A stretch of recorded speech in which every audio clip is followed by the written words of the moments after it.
According to a blog called Worsen, 45% of people say they feel worried when email and Facebook are inaccessible.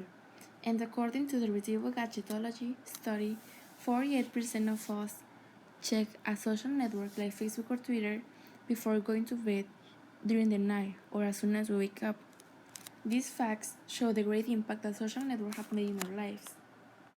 If we went back in time and review the history of communication, we would find that we certainly have come a long way. Years ago, people's life without social networks was very different than today's life. Teenagers used to spend their free time having fun in other ways, like going out to play with friends, playing cards, and even throwing rocks to the lake. Talking about news, people used to get informed about something by reading newspaper, listening to the radio, watching television, and even using post office services. Nowadays, everything is completely different. The way we get informed has changed, and information has become even quicker than before.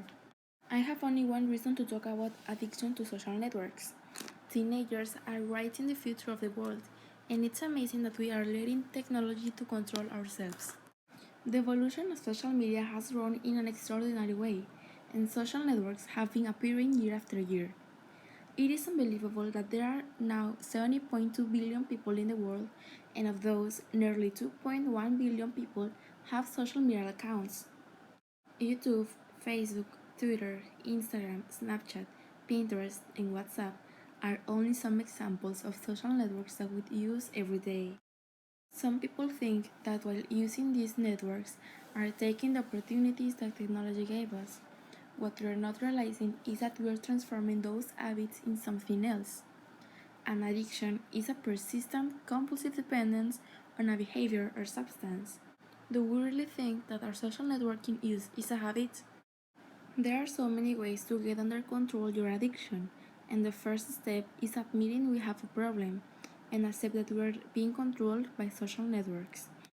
We need to work on real social activities and to go on a social media diet. I can certainly say that we're all addicted to social networks just because apps like WhatsApp or Facebook have become part of our daily life.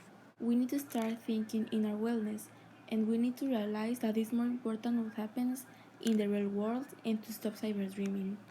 There's no problem if we want to use technology as a communication tool, but we have to avoid getting excess on the use of these online communities called social networks.